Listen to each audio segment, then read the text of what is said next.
We are live on the Jets Media Podcast in studio. We're back, and we got Matt O'Leary in studio as the first guest of the Jets Media Podcast coming back. Matt, welcome to the studio, my friend. I love this. We were just talking before we went live. Like, I think I need to reevaluate how I do my home setup here.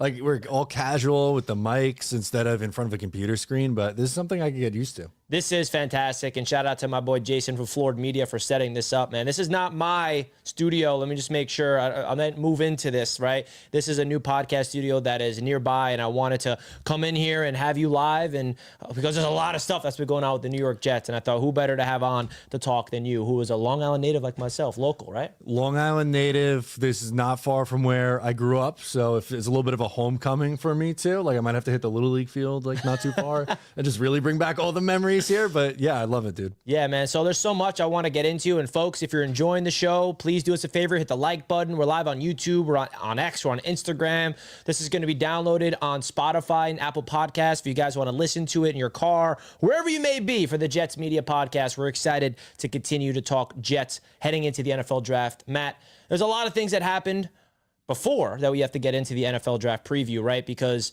we have free agency. We have a lot of things to talk about with that. So I want to get your thoughts of what Aaron Glenn has done so far in terms of the trying to shift the culture. He came in here. We heard from him twice at the Combine. We heard from him last week as well. What's your thoughts and early impressions on Aaron Glenn? So my thing with Aaron Glenn is I think we're seeing someone come in and try to establish a Jets identity here. From his opening press conference, I think it was pretty obvious that he comes across as a no-nonsense guy, which is something I frankly think the Jets needed going into this year. I think with Robert Saleh, like, yeah, obviously, you know, players coach, the guys loved playing for him, but to an extent, it almost felt like it was too far this way. And Glenn, I think, I would describe him as a player's coach, but I think he's going to be a little bit more of a disciplinarian. And I got to be honest with you, I love how he handles the press conferences with the media. Right. Will not get pushed around by Rich Jamien, Brian Costello, any of those guys. So you very much so know who's in charge. This is Aaron Glenn's team. And there's a, unzipping a whole nother thing, but I don't know if it could have gotten to that point if Aaron Rodgers was still here. I think it could be viewed as, Aaron Rodgers' team and not Aaron Glenn's team, but make no mistake about it, the 2025 New York Jets are Aaron Glenn's team. Yeah, and I think that's a really good point. And I feel like the culture he's trying to bring here is he's not messing around. Right? It feels like you're looking at what Aaron Glenn has to say in these press conferences. Nobody is going to get under his skin enough where he's going to say the wrong thing. He's really careful with his words, but he also doesn't really care about the media. That's what I've noticed. And he's trying to build a culture. And I think the biggest shift that he's trying to bring here that the Jets have lacked for so long, Matt, is confidence, like a belief in themselves. And I was lucky enough to go to the Super Bowl and I talked to Mekhi Becton, and this really will stick with me. I asked Mekhi, like, what's the biggest difference with the Philadelphia Eagles organization and the Jets from a culture standpoint? And he had to say confidence. And I think that's interesting, right? The Eagles, Super Bowl winning organization, they've done their thing. And he said, like, they understand what needs to get done to get it done. Where the Jets, it seems like last year in particular, how many times did you watch the Jets go out there on the field and it felt like they knew they were losing before they even got on there? And that's later in the season and everything. But I feel like Aaron Glenn embodies that belief in himself and is going to instill that in these players, hopefully. That's one thing I've noticed. Yeah, the confidence thing, I think, is really a big one. And that's, not a great quote to hear from Mekhi Becton. Just speaking on the Jets, in the past with this organization, and that's kind of the reputation that this organization's had for a long time. So I can't say that I'm crazy surprised to hear it, even though it might hurt hearing those words. So Glenn's got to be the guy to get this thing under control. And, I don't know where your expectations are for this year, like win-loss record-wise. Maybe we get into that later, but I just am looking for them to establish what their identity is going to be, because I think this team has kind of been running around without an identity for a long time. I agree, and I want to give a big shout out to everybody tuning in the chat. We get Edgar saying, yo, love this setup. We got everybody tuning in. David, I love this phenomenal setup. Big shout out to Floored Media, of course, for setting up this podcast studio for the Jets Media Podcast. We're going to have some other special guests lined up as well, so don't you guys go anywhere. Connor Long's in the chat, who just had Mike Greenberg on his show. Congratulations, Connor. Can't wait to check that one out, man. So we appreciate everybody tuning in right here on the Jets Media Podcast. Don't forget to hit the like button on your way out of the show. Now, there's a lot of things we can go to now. Aaron Glenn, let's talk about Darren Muji real quick, Matt. What's your thoughts of Darren Muji? in his press conferences. You can't really tell a lot from press conferences from a general manager, but in terms of his free agency signings and what his approach has been so far being the Jets GM. I was going to say, he gives you nothing in these press conferences. So if you're trying to tune into a Darren Muji press conference, like for us to get content out of it, not really a thing. Unless we, the Elijah Vera Tucker one was maybe the best quote that we've got, that he's a guard and we're going to keep him there. But it's been a very quiet Jets offseason, I would say, which is a change. With Aaron Rodgers, you bring him in a couple years ago, and then last offseason, you bring in a lot of veterans, Mike Williams, Tyron Smith, you trade for Morgan Moses. This year, they made their big splash on day one. Justin Fields, they signed him to a big deal. But other than that, it's been a lot of under the radar guys and these 1 year kind of prove it contracts. And what's your favorite move from Darren Muji so far in the offseason? If one comes to mind, like whether it's a free agent signing, trade, he hasn't really made a trade, but your thoughts? Favorite move? I think it's more under the radar. Yeah, I was going to say the cop-out feels like Justin Fields would be the answer, but I'm going to go Andre Sisco. I like that he's on the younger side, right? Like he's just coming off his rookie contract. I get it. He had a down year last year in Jacksonville, but I think that's a player with upside, and he can take the football away, which the Jets have struggled so much on defense, creating turnovers. Like we love Sauce Gardner, great player, but that's not the strength of his game. They don't really create turnovers all that much. Where Andre Sisco on the back end of the defense at free safety, I think that's a strong suit for him. So on a 1 year deal at that money, I think it's a good value contract. And who would have thought Andre Sisco would be viral right now? You see that? I did. Mean, he just... says something about Shedeur Sanders pumping the ball, and now Andre Sisco's name is all across the national world. And I didn't know Andre Sisco was that type of name, but it's funny. The comments like, who's Andre Sisco? Who is this guy? He's the starting safety for the New York Jets. But I do like that. New York native, by the way, went to Syracuse, 1 year contract. One thing I do like about the Andre Sisco move, Matt, is young, and it's a 1 year prove it deal. And usually when you get those 1 year prove it deals, they tend to break out. And I'll even connect it to our Mets, Manaea last year, 1 year deal, I believe, sure. And even Severino. So, like, when you give these 1 year contracts, it gives them the opportunity to prove who they are. And I feel like Andre Sisco, you look at the safety market, exploded this year, and I'm sure he's going to try to cash in next year, whether it's with the Jets or another team. So, it's another thing I noticed, too. Yeah, 100%. And really, for a guy like Sisco, it's now or never. Like, he's fighting for his next big contract. And the good thing with him is he's still young, right? Like, it's not like you signed a 30-year-old to a 1 year deal. This is someone who theoretically should still be in the prime of their career and getting better and better year over year. So he's going to have an opportunity to cash in again in his mid-20s at a position that we saw this offseason got some decent money thrown around. I was honestly a little surprised, if I'm going to be honest with you, that the Jets weren't necessarily in on one of those bigger names who got like a 3-4 year contract.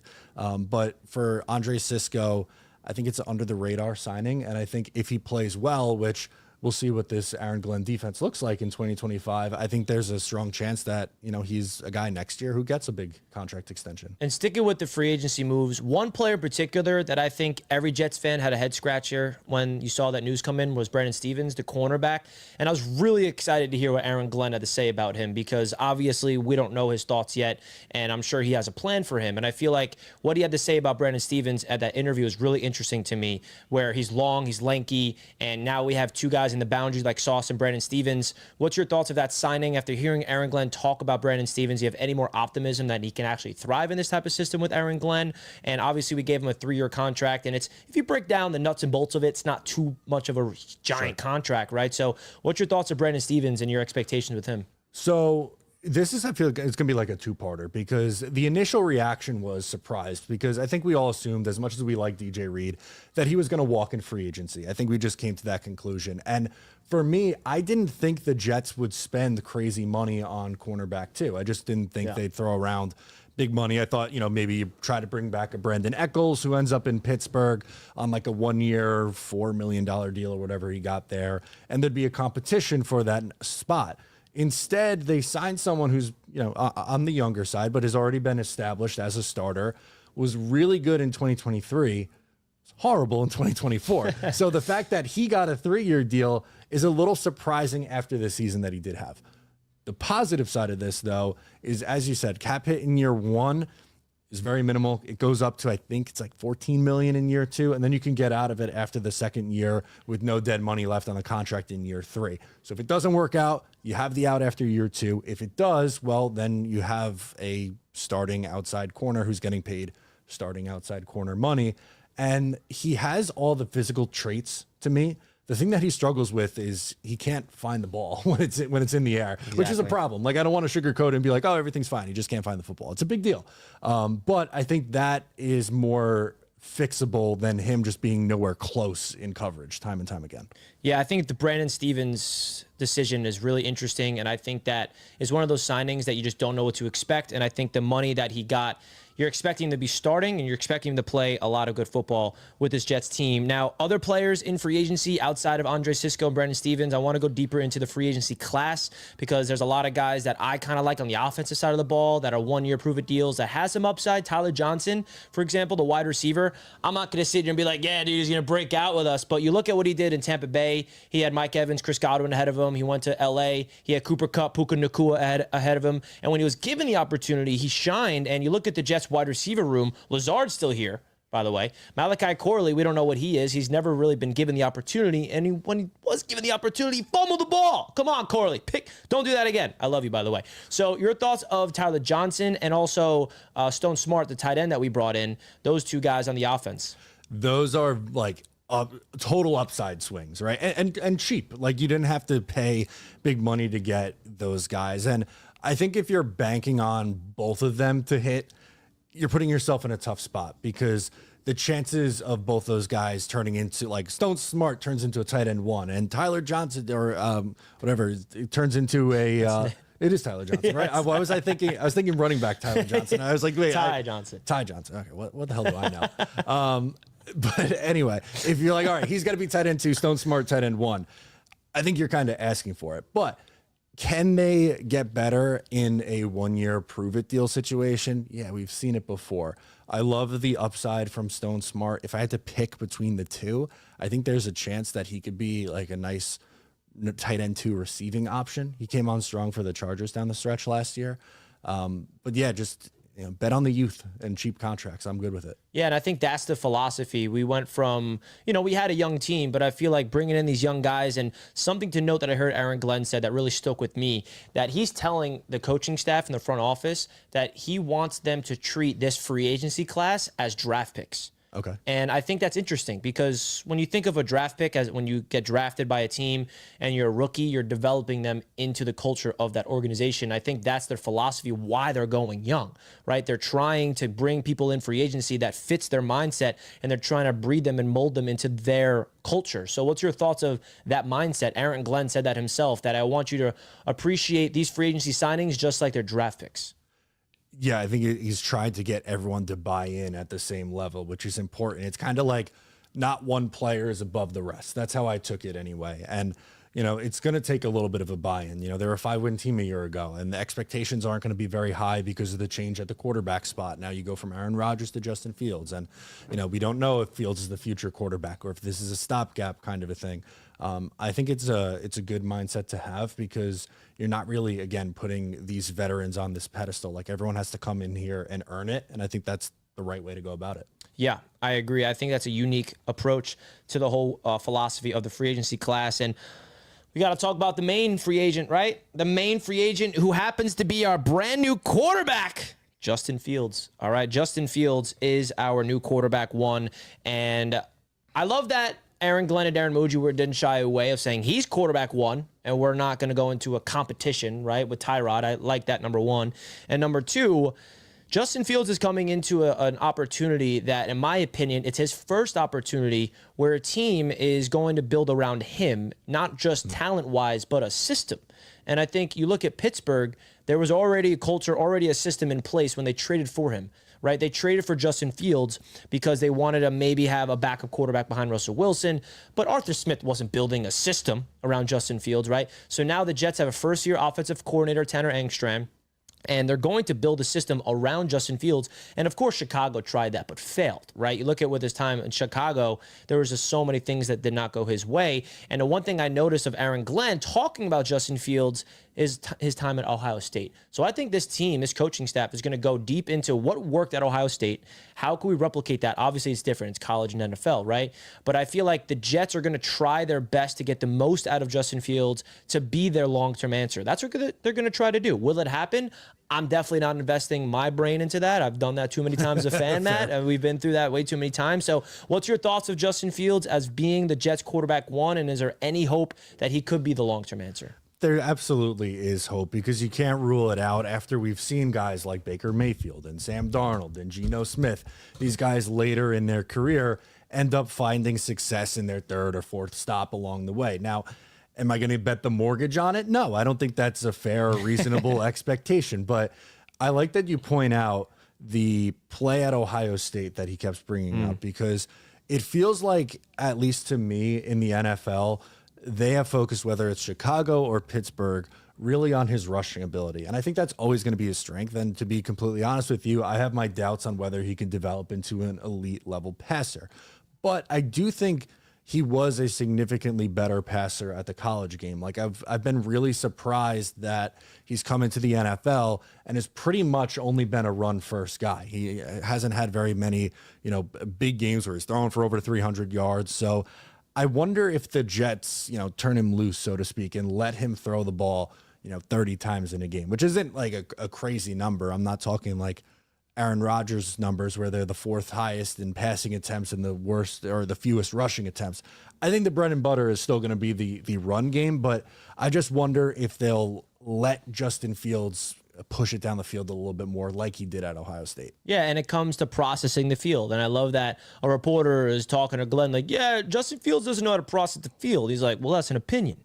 That's your thoughts. So you go to Ohio State, he can do it. So he needs to figure out a way to this coaching staff needs to figure out a way to simplify the game enough for Justin Fields. And he was a first-round pick for a reason. We all went through a lot of debates leading into that draft class. Zach Wilson or Justin Fields. It was either one of those guys. According to Woody, it was just Trevor Lawrence or Fields. Well, I mean, Woody, what was that? I mean, I haven't even talked about that, but I don't really want to be honest, because that's just like, Woody, we're gonna stop there. If you know, you know. We'll just say that, Matt, right? Fair. So when it comes to Justin Fields, I think it's a full circle moment for some Jets fans. Like, for example, my buddy Jack, who's, been on the Jets Media podcast for quite some time. He's on record of pounding the table for Justin Fields and wanted nothing to do with Zach Wilson. And then they drafted him and he still hated him when he was a Jet. And he was right all along, of course. But I feel like when you look at Justin Fields' tendencies, he's going to bring an element to this offense we've never seen before as a Jet quarterback, which is the mobility. He's one of three quarterbacks to ever put up 1,000 rushing yards, which is Mike Vick and Lamar Jackson, and now Justin Fields. Does that mean he's going to be a two-time MVP like Lamar? Absolutely not. Does that mean he could be like a dynamic game-wrecking quarterback like Mike Vick was in his prime? No, but I think that if he can figure out the way to throw the football down the field, process the field, intermediate throws, that there is real upside. And I think in today's NFL, you need to have mobility and athleticism at the quarterback position. And he has that and then some, right? You have quarterbacks that can move and stuff, but he is a legit weapon out of the backfield at that quarterback position, which is very unique. And I'm excited to see that. Yeah, I mean, well, look at Philadelphia with Jalen Hurts. Yeah. Like, I don't think anyone's going to confuse Jalen Hurts for a top 4 or 5 elite level quarterback. He's a good football player. I don't want to discredit anything that he's done, but he's someone who relies a lot on his legs, and he's elevated by the team around him. And I'm thinking best case scenario for Justin Fields, maybe he gets to that level, but even if he kind of just stays where he's been for the last couple of years, what is that, the 25th best quarterback in the NFL or something like that? But with the rushing ability and an improved defense, hopefully from a year ago, that should be at least enough to move the win total a little bit higher than what it was a year ago with just 5. I sure hope so. And the defense is going to have to get on track too, which we'll talk about. Want to give a shout out to Matthew with the $5 super chat saying, I'm starting to see a lot of mocks now with Jets taking Shamar Stewart. How realistic is that? Do you think also Campbell tackle or guard? Well, Matthew, thank you for the $5 donation. Your thoughts, Matt? Jets taking Shamar Stewart or getting Will Campbell, tackle or guard? I mean, your thoughts of that? If Robert Saleh was still here, I think we would have to consider Shamar Stewart, because that's just athletic freak edge rusher. Looks like he was built in a lab. That screams to me Robert Saleh player. I don't think the Jets should do that. Now, obviously, it's dependent on what the board looks like at pick number 7, right? But I don't think that's would be my preference, especially if Armand Membu is there or Tyler Warren is there or Tet McMillan. Like, it'd be really hard for me to justify passing on some of those guys to instead take Shamar Stewart, who, yes, is an athletic freak, didn't really have the numbers to back it up at college and is a little bit of a projection. To me, I think Campbell's a guard. So I don't know if I love the fit for the Jets there at 7, unless they're just going to go against their word and draft him and put him at guard and then move AVT to right tackle. But it seems like that's not what they would want to do. So I would rather take Armand Membu. I'm not saying that, Campbell's not a good offensive lineman. He is. I just think he's going to play guard at the next level, which the Jets have those 2 spots filled already. I agree. And I think there's a lot of talk in the chat right now about Jamien Sherwood, because I'm wearing a Jamien Sherwood jersey, and I want to highlight Jamien Sherwood because we're talking about free agency recap, Matt. How can we forget about Jamien Sherwood, right? Jamien Sherwood is the jersey I'm wearing, folks, okay? Jamien Sherwood is my guy. I'm very happy to have Jamien Sherwood locked up long-term. So your thoughts of getting him under that contract that we gave him, being now the captain of that defense, and boy, oh boy, CJ Mosley definitely had an impact on him because CJ was the quarterback of this defense, and now it's going to be Jamien Sherwood. What's your thoughts and your impressions of that contract and now him being the face of that defensive unit? Yeah, I think he earned it from a year ago, right? Was put in a really tough position going into the year. It was going to be, CJ Mosley and Quincy Williams. That was going to be the duo. They were, phenomenal the year prior. And I don't know if CJ Mosley was healthy for a single game this year. I know he played in 4 or 5 games, but it felt like every week 1 against San Francisco, gets banged up and leaves for a little bit. Against Tennessee, same thing, gets banged up and leaves for a little bit. And Jamien Sherwood gets asked to come in, and he racks up a ton of tackles. I like his speed as a converted safety down to linebacker. He's someone who, can go sideline to sideline. And I think, the combination of both him and Quincy Williams is going to be fun, them running around on the defense. I would expect Steve Wilkes and Aaron Glenn to blitz them a little bit more than we saw with Robert Saleh and Jeff Ulbrich. They're not really blitz heavy on the linebackers, but honestly, like Richie, big shoes to fill. Like CJ Mosley, I know got banged up this year, wasn't at his best maybe, but this is a true, leader on the defense, and he was honestly the brain of the defense too. I think they missed him a lot a year ago. They did, man, and I feel like that's one of those stories where he just needed an opportunity. And he got it with CJ getting injured, and he took it and ran with it. So big shout out to Jamien Sherwood. Really excited to see what he's doing. This is a Jamien Sherwood jersey. Also, congrats to whoever won my Jamien Sherwood jersey giveaway, because you did get one, and a Justin Fields jersey giveaway. So big shout out to Mr. Jamien Sherwood. We got another super chat from my boy, Danger Zone. Dano.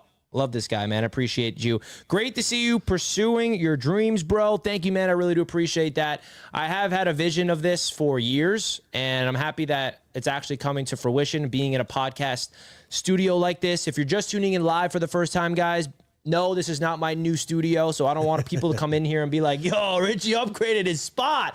This is not my studio. I'm very fortunate to find Floored Media, which is a great podcast studio right here in Long Island, New York. So I hit up Matt. I'm like, Matt, my Long Island friend, you got to come on here, be the first guest of the relaunch of the Jets Media podcast, which is why we're here right now doing this. So Danger Zone, I really do appreciate the support and appreciate all the support in the chat, guys. Don't forget to hit the like button on your way into the show. We got a bunch of people tuning in live right now. So Matt, where should we go next? We talk free agency. I think we got to get into some of the rumors. Your favorite one. Okay. Right? Rich Jamien coming out here with some clickbait. Oh, no. Oh, my goodness, Rich. Should the Jets draft Ashton, Jeanty, and trade Breece Hall? I mean, this is going all over. I made a video on it, and I said multiple times I do not want this to happen.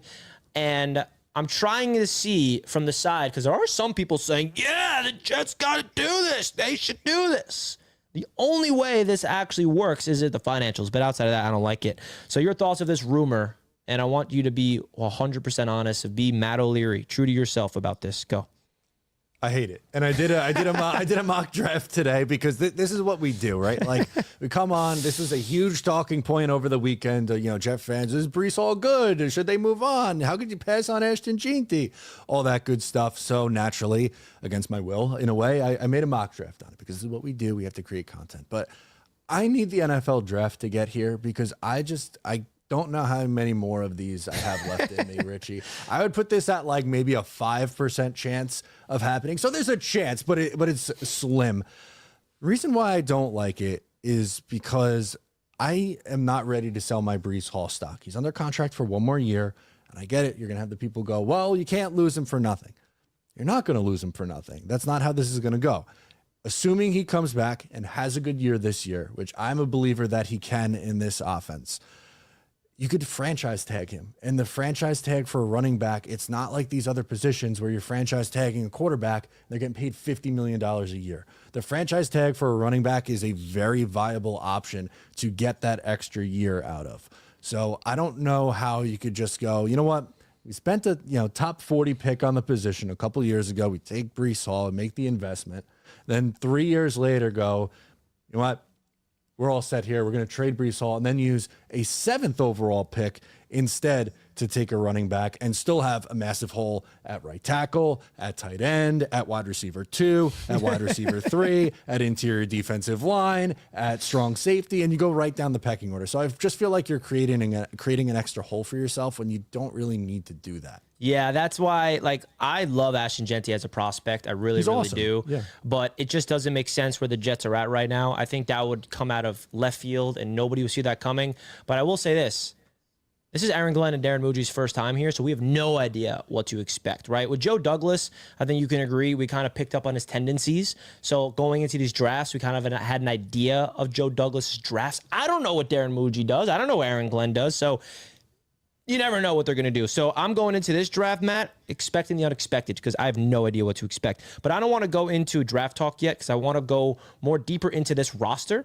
Okay. And talk about their strengths, their weaknesses, how this roster really looks on paper. Because we talked about the new people, but there's still players in this roster to be excited about that I think Jets fans should really, really be excited about entering into the season. So what's your thoughts of the strengths and the weaknesses of this Jets regime right now on this roster, the players?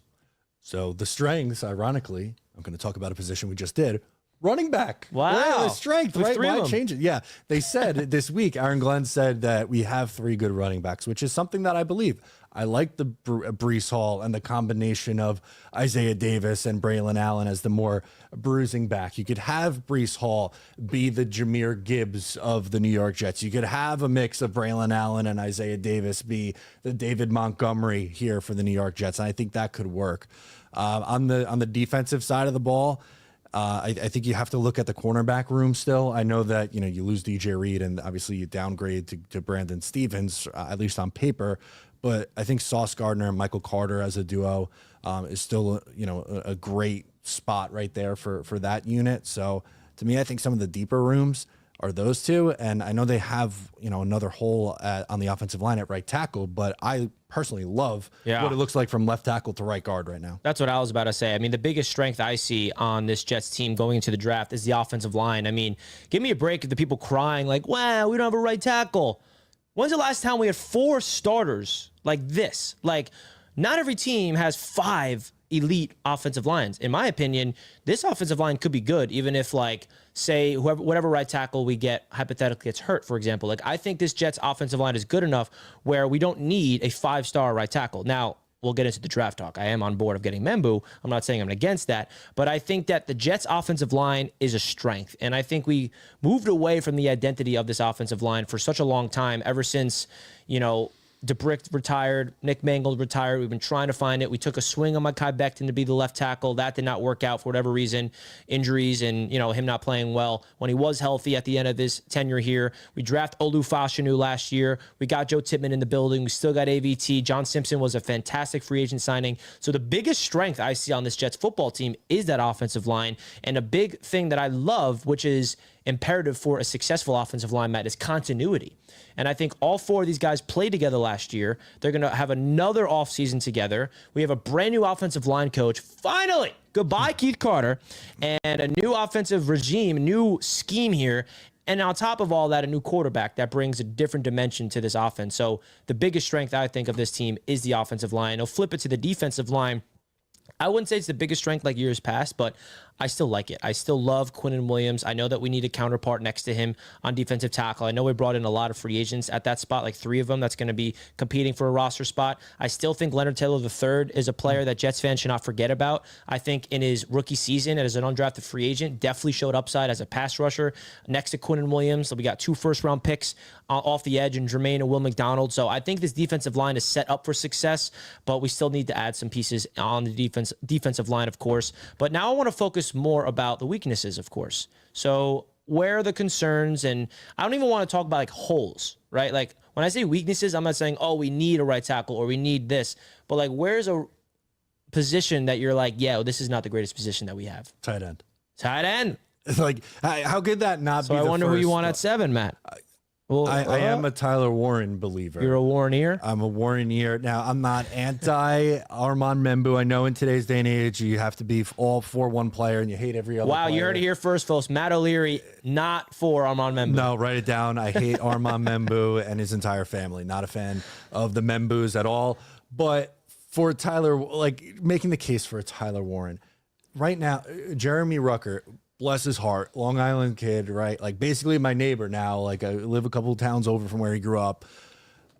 He has shown me absolutely nothing to make me believe that he's a tight end 1. But Matt, we did a show together at his signing. How can you say that? I love him and his family. Bill Rucker, legends. Me too. I love the guy. I'm rooting for him to work out, but based on what we've seen through 3 years, I don't think you could just gift wrap him that job. Stone Smart had about 4 good weeks last year, a 4-week stretch of football where he looked like he was a capable pass catcher.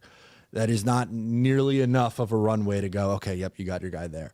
And then beyond that, like Kenny Aboa walked in free agency. Do they have a tight end 3 currently right now on this roster? So it doesn't have to be Tyler Warren on day 1, but if you pass on Warren on day 1 and you say, you know, we like someone in the 2nd or 3rd round, you better be right because they have to come in and play right away and be a starter on this offense. Yeah, and I do like the tight ends in this draft, I will say, in the 2nd, 3rd round, which I think is pretty interesting to talk about the potential of not getting Tyler Warren and a tight end later on in the draft. So I think tight end is definitely a big need. I'm going to go a different direction on the defensive side of the ball. I still think safety is a position of need. I like Andre Sisco. Little disappointed at Tony Adams last year. I was a big fan of him entering the season, and I thought he's going to get an opportunity to show that he's a really good player, but definitely a big disappointment in my opinion. But he's still on this team, still has an opportunity with a new coaching staff. Do you think that we don't have a starting safety right now next to Andre Sisco, right? In your opinion, do you think the philosophy is getting a day 2 safety and it's going to be Andre Sisco and a starting rookie next to Sisco, or what's the plan at safety? Because that's a weakness. It definitely is. You look at both Sisco and Tony Adams, they're more of that traditional free safety role. They need someone who can come up and play towards the line of scrimmage as a strong safety. It doesn't necessarily have to be on day 2. It can be on day 2. A name that I happen to like in the 4th-ish round is Jonas Sanker out of Virginia. Is more of that, you know, the big bruising safety that's going to come down and hit people at the 2nd level or towards the line of scrimmage and make plays in the run game. But you're right, that is a need, because I would be shocked if it's going into next year Tony Adams and Andre Sisco starting as a pair, because they essentially do the same thing. They're both a free safety. So Adams as, you know, your 3rd safety, fine, good with that. But they definitely need another strong safety. Yeah, so I think that's enough. Is there any other weaknesses? Tight end safety, like wide receiver room outside of Garrett Wilson? Yeah. Garrett Wilson, man. Garrett Wilson, I want to talk about that. Now, the position around Garrett Wilson is definitely a weakness. We got Alan Lazard still on this roster. I want to start off with that quick question. Why? Yeah, is he on this team next year? I find it very hard to believe that he's going to be on this team last year. If you want to, here's a fun stat for you. Last 2 years, the leader in drop rate, Alan Lazard. Is there a stat on penalties? Because he has to be up there with that. I don't have it off the top of my head. Maybe we can get that for you at a later point. But I think Josh Reynolds is essentially the Alan Lazard replacement. Big body, red zone. So why is Lazard still on the team? You're asking all the right questions that I wish I had the answer to. Maybe, can I give you a positive spin zone here? I don't know how likely, but I'm trying to spin this positive. Yeah, but waiting on Aaron Rodgers to sign in Pittsburgh. And then, hey, Pittsburgh, you know, call Mike Tomlin up. You want to send a 5th-round pick for Alan Lazard and team him up with his buddies? And then, I don't know, Darren Muji works his magic, I guess. Yeah, the wide receiver room outside of Garrett Wilson is definitely an interesting Malachi Corley, your expectations on him entering his sophomore season, which is technically, you can call it his rookie year. We did not see him last year. And shame on the offensive staff last year. At the end of the season, they asked, like, why is Corley not out there? Oh, we're not in evaluation mode. We're in winning mode. What do you mean you're in winning mode? You're like 3 wins on the season. We're week 15.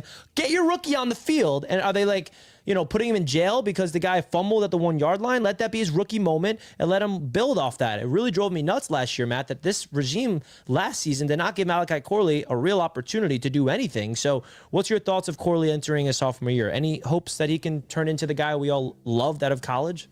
I think there's hope that he could be like a gadget kind of player at this level. I don't know if we can expect, like, hey, he's your prototypical wide receiver 2 where he's going to catch 75 passes and have 800 yards. Like, I just don't know if that's the world we're living in with him. But can he be what, I'm going to bring up a name that's a little triggering here, but can he be like what Mecole Hardman was in Kansas City? Not with the Jets, but like previously. Not with the Jets. No, not Mecole Hardman with the Jets. That we saw Mecole Hardman with the Jets last year. But I want Deebo Samuel. I don't want Mecole Hardman. Yeah, well, I don't know. I'm Is he shooting going for to the get stars, 1,500 yards receiving? I'm shooting for the stars. I'm sorry. Okay. I got to be grounded. You're right. I got to get grounded back to earth. Kirkland brand Deebo Samuel, maybe? Yeah. Yeah, I mean, listen, Deebo Samuel would be great. I mean, that's the type of guy I envision when I loved Malachi last year in terms of going into the draft. I wanted the Jets to draft him. So when we got him and then Saleh and Doug was like, oh, that's our guy. That's me getting sucked into delusion again. Well, they had him rated as their number 4 wide receiver in the draft. Oh my goodness! No, you don't remember Malachi Corley or nothing? What was the line? I remember. Oh, no matter what. I'm sorry. No matter what. Malachi Just Corley, ridiculous. no matter what. For what do you have? 5 catches on the year? And I got to be honest, and this is going a little bit off topic, but last season, Matt, changed me. I don't think you realize, that season broke me down to a point where I never went. Do you know that what I'm known for now when I get recognized? Like, I was at a Knicks game this season and someone recognized me, and you know what he said to me? What I'm known for? And it's not what you know me as. The rant guy. That is crazy. That is crazy. Oh, dude, you're the rant guy. I love your rants. I'm like, you like my rants? I don't want to rant. Like, the Jets losing. And unfortunately, if you go to my, on YouTube, you can click the popular button to see the most popular videos. If you go to my channel and you see my most popular videos, it's me ranting about losses. I don't want to be known as the ranting guy after losses, Matt. That's what I'm known as. That's ridiculous. I think you are genuinely one of, not only in Jets world, but in people that I know in my life. You're one of the more positive people that I have ever met. So the fact that the 2024 New York Jets brought you to this point where you are in public and now getting recognized as the rant guy, yes. I blame the Jets. There's no blame on you for that. This is all on the New York Jets. They broke Richie. They really did, and it's sad. I don't want to be that known as that. That's not my intention, but they broke me. And the reason why I bring this up though is I have a completely different perspective of my fandom, even going into this season, in terms of. Like my old self, I would get Justin Fields, and in my head, I'm like, "Oh my God, dude, Justin Fields is going to be our franchise guy. He's going to ball out." Like those delusional expectations. Sure. I would fall into that trap, and I fell into that trap last year, 2 years ago with Aaron Rodgers. And a lot of Jets fans did, and I personally think it is totally justified if you're a Jets fan and you believe that 2 years ago when we got Rodgers, we could accomplish something special. I think that's justified because the entire NFL world was hyping us up. We did not know he was going to tear his Achilles. We didn't know he was going to go out there and stink last year. So that's that. But that shaped my brain now where I'm going into these regime with Glenn and this Darren Muji and Justin Fields with a more open mindset of not getting too attached because there's a lot of change happening. That makes sense. That does make sense. You know what is a philosophy that I have talked a lot about on my channel and what I might be known as? The go numb guy. Just no expectations. Don't get too high. Don't get too low, which is very hard for what we do, right? We come on and react to things, but you just got to be like, it is what it is. Here's the positive side. Here's the negative side, and you do you. That is a great approach to life in general. I absolutely love that approach to it because if you set yourself up for the highest of highs, then you're going to be super disappointed, right? And if you're to the opposite side, there's a spectrum there. So I think that's a good thing to be known for. So yeah, that's what we're known for in the Jets community. I'm the rant guy, and you're the go numb guy. Go numb That's guy. Pretty depressing. That is sad. Wow. Now I'm depressed. We can end the show here. Just kidding. We're going to keep going because we love you guys. Don't forget to hit the like button, folks. And if you're enjoying the Jets Media podcast live in studio, definitely let me know. I'm going to try to get more guests lined up. Definitely get Matt in the building more often because, we got that chemistry. You know what I mean? I can feel it. I feel it. Long Island. Long Island, indeed. So let's get into some other topics. Don't forget to hit the like button, folks, if you did not already. Before we go deeper into the draft, which is, of course, going to be a deep dive, Garrett Wilson and Sauce Gardner eligible for contract extensions. Will they get paid before the season? We heard that it's going to be more after draft talks. What's your level of optimism of locking down both of them, one of them, neither of them? What's your thoughts? Okay, so forget everything I just said about going numb.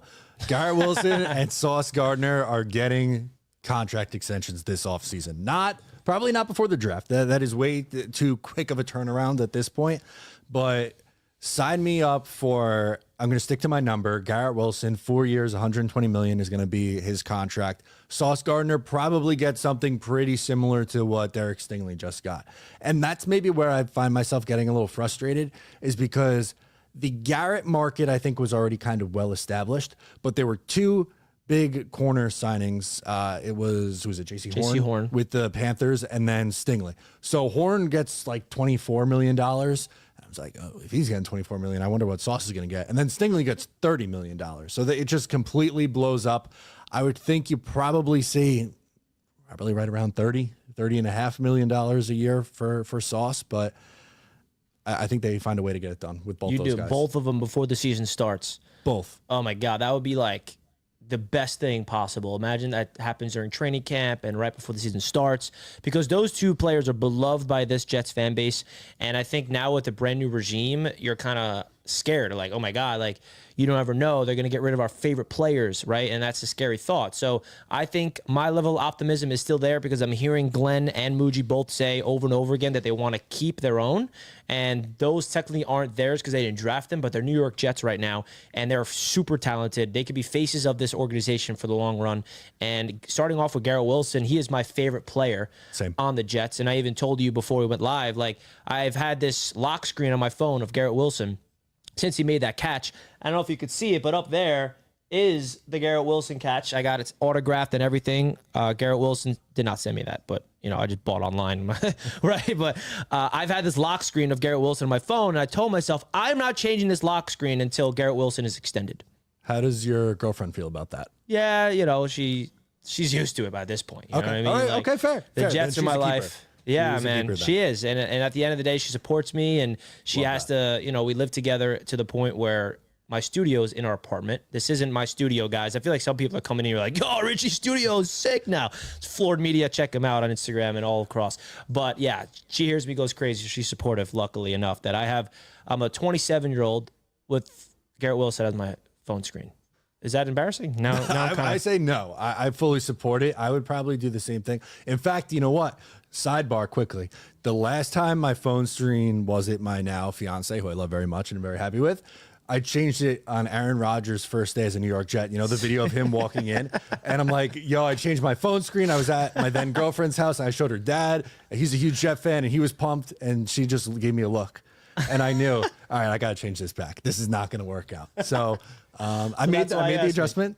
And it is a lovely picture from our engagement, and it's going to stay that way. Wow, that is fantastic. That's good to know. That is really, really that is good to know, man. Shout out to that. So Garrett Wilson and Sauce Gardner are going to be extended, hopefully. Is there any other under the radar guys that could be? Because Quincy Williams is another name that is being talked about. I remember after the season was done, Week 18, Jets last game, he goes to Twitter and posts, "Show me my money," or something like that. And that was like, oh, wow. And then they go out there and pay Jamien Sherwood.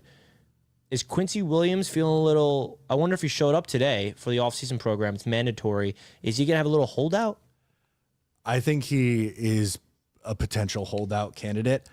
And I like Quincy Williams. I think what he's, he really developed over the last couple of years. I thought initially when he first came to the Jets, there were a lot of these really big splash plays, but it was like the highest of highs, but the lows were pretty low. The last 2 years, that's gone away. It's been mostly just, high level of football. And he was, a second team All-Pro, 2 years ago. I think he definitely is a holdout candidate, and I don't know if the Jets give him another contract. And again, it's not that I don't like Quincy. I think he's a good player, but they kind of made their decision to pay Jamien Sherwood, who's 25 years old. With Quincy Williams, this is going to be his age 29 season. So at the end of the year, he'll be 30. Are you going to pay then a 30-year-old linebacker big money after you just paid another linebacker the year before in the offseason?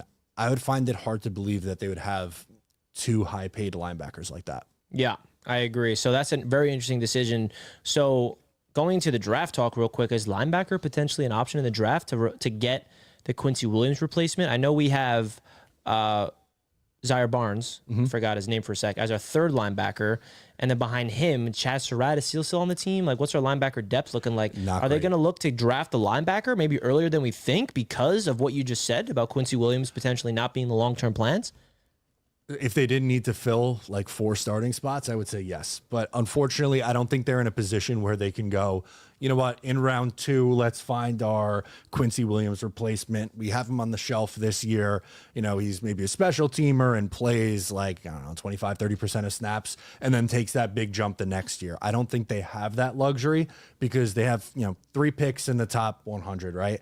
And I think all 3 of those, you have to come away with trying to get someone who could be a starter or big contributor for you this year, whether that's at right tackle, tight end, safety, wide receiver. They need bodies. And I'm not completely ruling out linebacker. I just think there's a lot of other positions that are ahead of linebacker in the pecking order right now.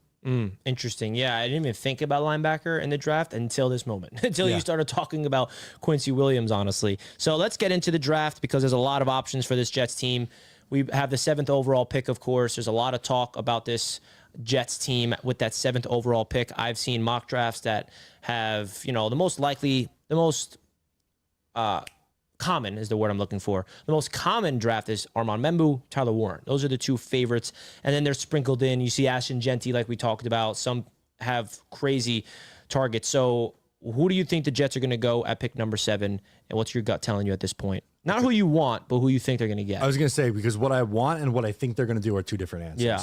Give me both. I would personally take Tyler Warren in that spot. I think they're going to draft Armand Membu, though. If as of today, and who knows, maybe in the next 2 weeks or so that changes.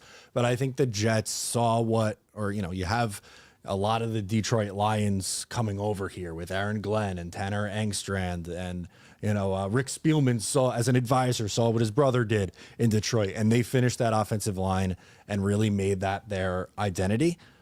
But at the same time, I mean, they also got a really freaking good tight end who catches a shit ton of passes too. So a part of me wants to think like, okay, yeah, they're going to go tight end after passing on a tight end a year ago. But if I had to make my bet today, I would say Armand Membu is the most likely player at 7. And what's your reaction live on the Talking Jets show when that happens, if that happens? Well, unfortunately, I already said that I hate Armand Membu and his family, so I can't have a positive reaction. But in all seriousness, I would get it. I really would, right? Like, right tackle is an important position. Finishing your offensive line is an important thing to do. I think it would be a safe pick, and it would give the Jets, not writing it in pen or anything, but you have the potential to be a top 5 line in the NFL that is all young and going to be growing and developing together, which would be really exciting. Yeah, so I think we're aligned on the Jets first round because I want Tyler Warren. That's the guy I want. And the reason for it, outside of Tyler Warren as a prospect, I think last year set us up for this opportunity. Do you remember the debate last year? It's the same exact thing. No. I blocked it out. You deleted it from your mind? I don't blame you, right? We have, tackle or tight end, Brock Bowers or Olu or the other tackles in the draft. And I was against Brock Bowers last year, not because of Brock Bowers being a dog like he was. I mean, he's a stud, right? But last year, I didn't want to get a tight end. I wanted to get our left tackle for the future. Tyron Smith was a 1-year guy, and left tackle is a premier position. And thank you, Joe Douglas, for making that draft. Hope whatever you're doing now on the beach, whatever. I think Olu Fashanu was a home run pick last year, and he's going to prove it. But I think that pick gave us the flexibility now to be able to go after a tight end, right?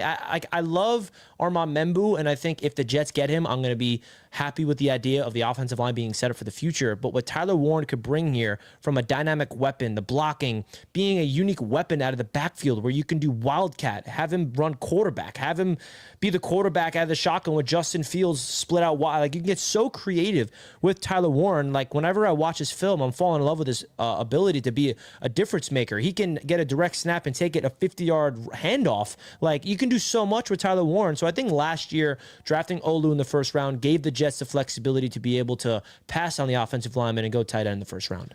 And you look at it too, and this isn't revisionist history. I felt this way at the time.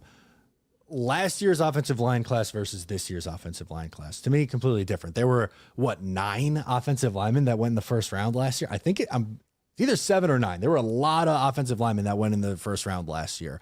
And for as much as we might like, Will Campbell or Armand Membu, that was the better offensive line class. Now, is Brock Bowers, was he a better prospect coming out of college than Tyler Warren is? Yes, but it's not about passing. Is he though? I would say yes. I think he did it for longer. Tyler Warren, and it's not a knock. I don't mean that as a knock against Tyler Warren. I just think, Bowers did it at a high level for multiple years. Tyler Warren really came onto the scene this year, I feel like. So that's a bit of a differentiation for me.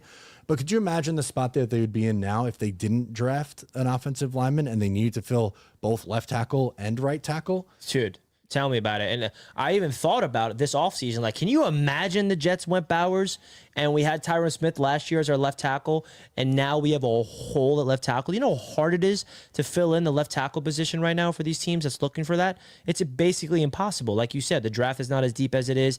The free agency class, forget it. There's no left tackles available in free agency. So that's another thing. The market to get these tackles are really difficult. And I think that you could get a right tackle in the middle of the rounds and have him start at right tackle. What's your thoughts of the tackle that we did bring in from New England real quick? I always forget. I say Chuck Okorafor. Yeah, Chuck Okorafor. I don't know. But Aaron Glenn said he talked to him and said that he quit on the Patriots. Like, weird. Could he be the right tackle? Like, is that a slept-on name that we're not even thinking about that could be the starting right tackle week 1? I would be a little bit nervous if he's the starting right tackle in week 1. But I will say, as a positive for him, in comparison to a Carter Warren or Max Mitchell, who just frankly haven't really shown that they're NFL players yet at this point in their careers. This is a guy who started for a long time in Pittsburgh and was serviceable. He wasn't great. He wasn't horrible. He was an okay starting right tackle in this league. Last year, I don't know what the hell happened. It was a disaster in Pittsburgh. 12 snaps into week 1. He gets benched and he goes, I'm done. They did change his position, though. They tried to have him play at left tackle. I would not be in on that.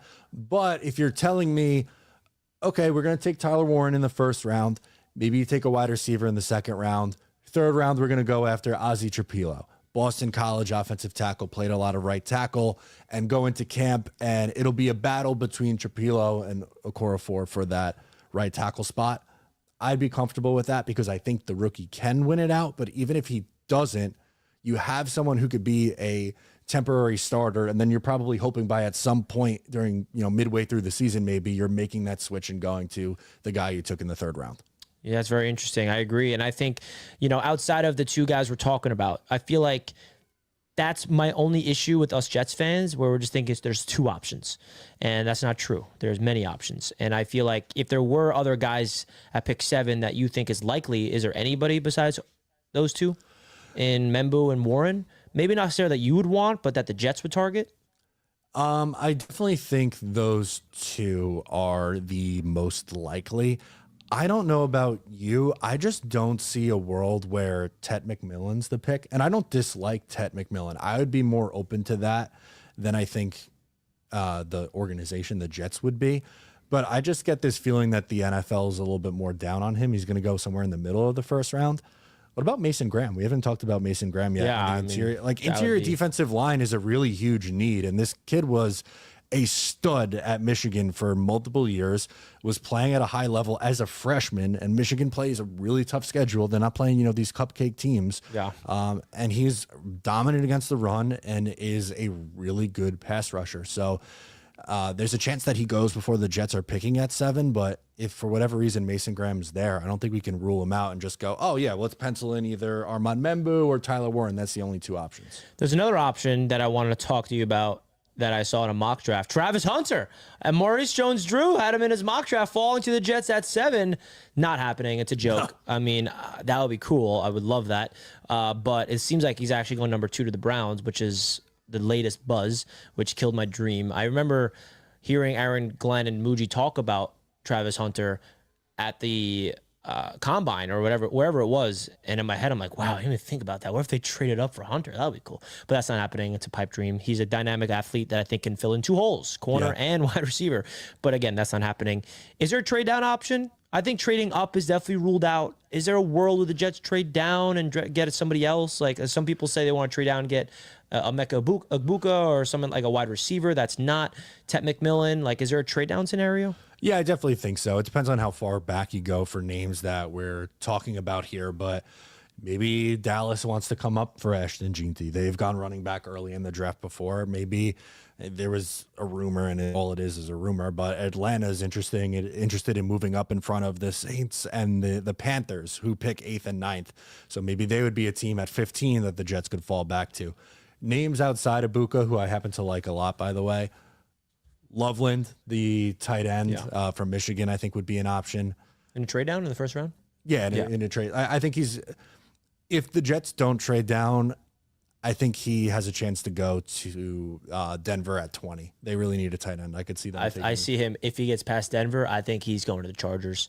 That would make a lot of sense. We did a full first round mock draft today on 4th and Forever on Roundtable Sports, and I was picking for the Chargers, and I took him for the Michigan connection and all that. Yeah, that makes sense, and they need more weapons for Justin Herbert. Also, Josh Connerly, the offensive lineman from Oregon, I think would be like if you want to move back and still get an offensive lineman.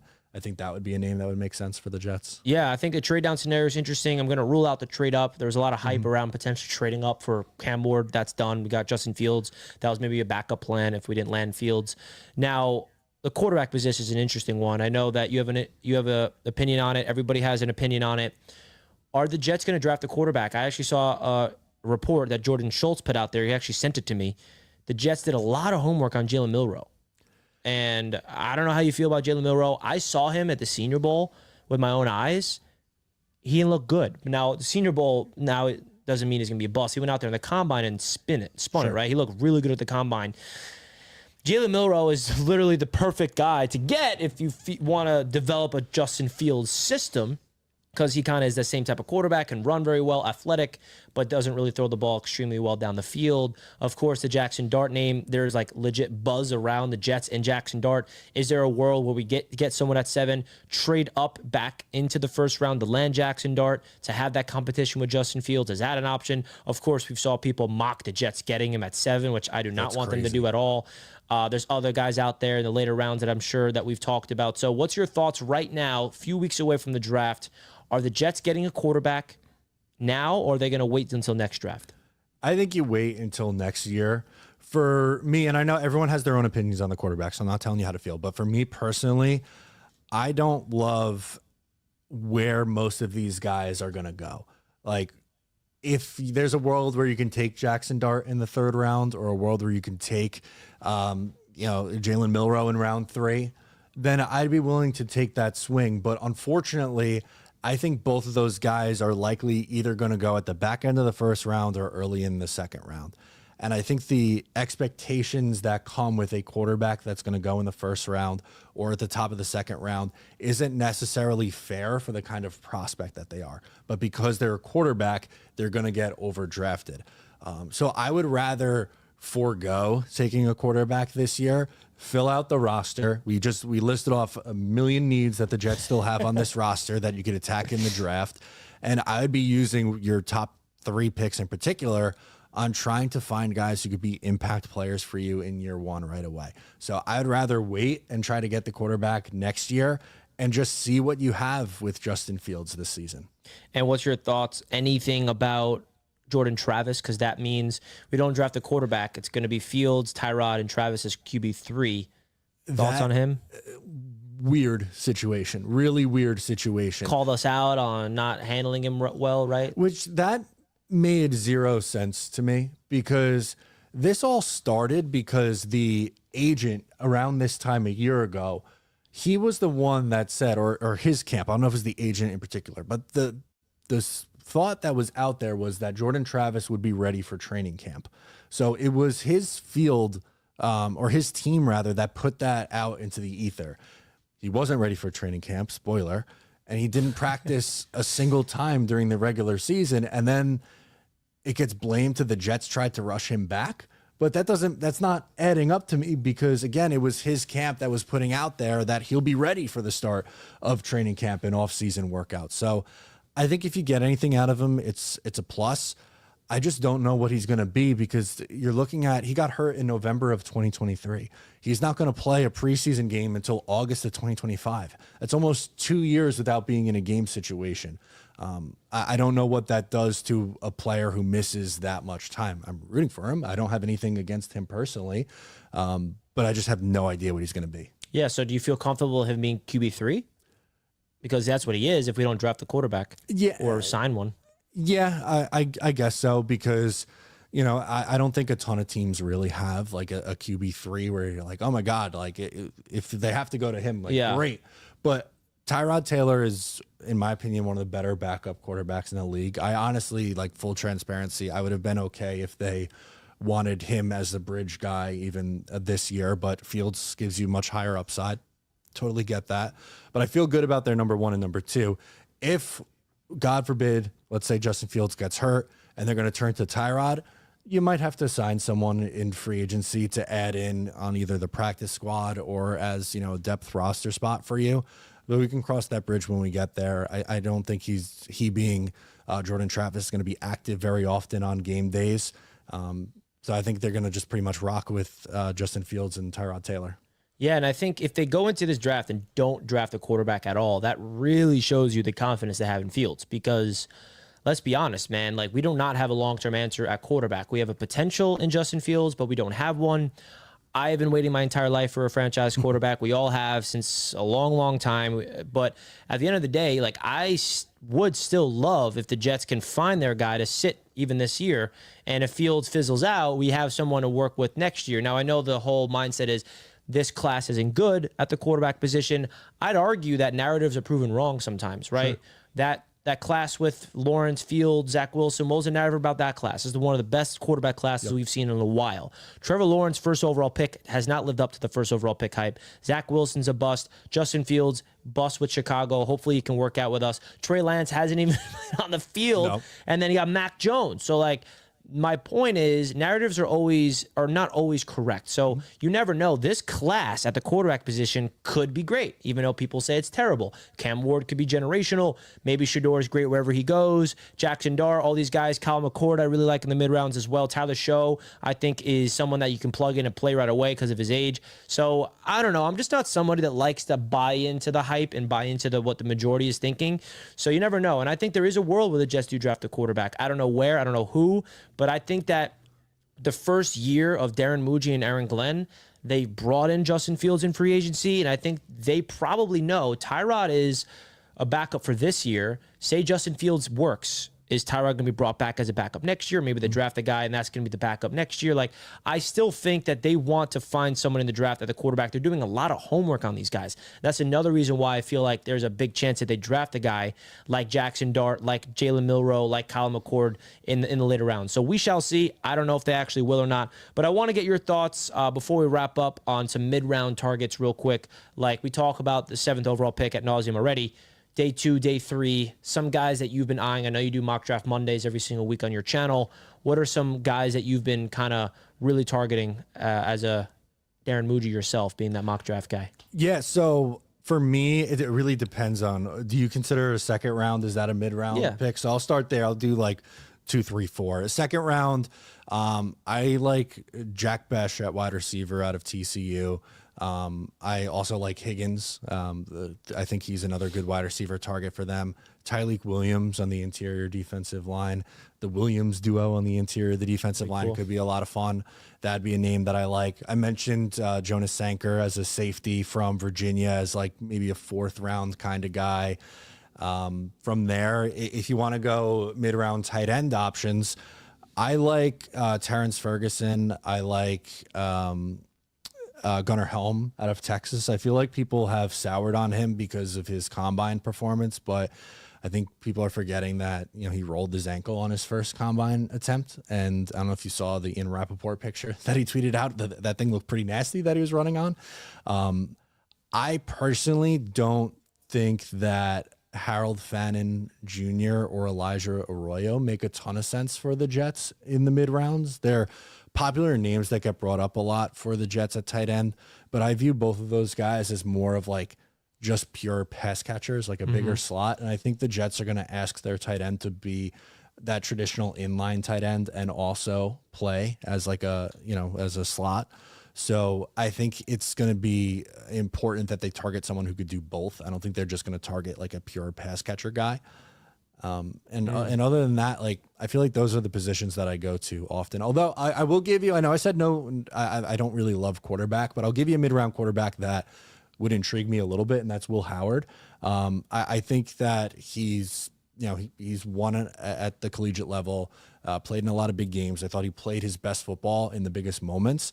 And I think he has some athletic ability too to move around a little bit. So if you are going to take a mid-round swing on a quarterback, the one that I would do it with would be Will Howard. Will Howard, Ohio State. We're really going to Ohio State. Ohio State Jets. I love it. Trading for Chris Olave? Trading for Chris Olave, drafting Tyleik Williams, trading down and drafting Emeka Ibuka, the whole thing. The whole Ohio State Buckeyes doing what the Knicks did with the Nova boys. Now, the last question I have for you, which just came in my head, I have to get your thoughts. The win total for the Jets is at 5.5 this year.